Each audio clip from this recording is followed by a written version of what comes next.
The first storm rolled in before dawn. Low clouds pressed against the valley like a lid on a boiling pot. And by mid-morning, rain came sideways, ink-cold, relentless, and loud enough to drown out every other sound. From my porch, I watched Cottonwood Creek come alive again. The water surged against its concrete cage, dark and furious, searching for weakness. It didn't take long to find one. A thin crack near the southern bend began spitting a misty jet that turned into a steady leak. Then the leak became a stream. Then the stream became something that made my stomach tighten. By noon, the channel was roaring. The controlled flow Brenda had bragged about was now a 30-foot-long fire hose pointed straight at her subdivision.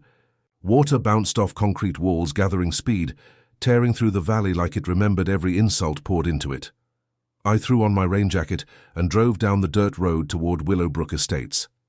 The sound was deafening, a grinding, thunderous echo that swallowed every other noise.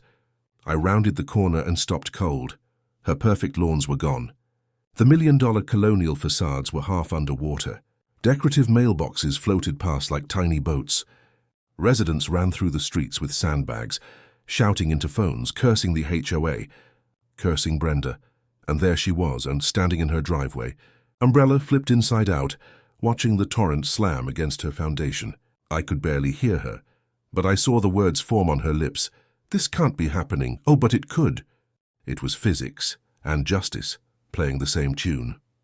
By sunset, emergency trucks blocked the subdivision entrance. News vans arrived soon after.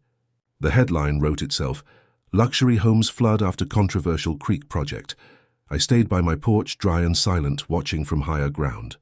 Cottonwood Creek had jumped its concrete prison, cutting its own path through the debris, reclaiming the channel my grandfather built. The air smelled of rain and wet soil, the kind that only comes after a storm clears the nonsense out of the valley. And as the floodlights flashed in the distance, I realized something simple and perfect. I hadn't won anything. The creek had.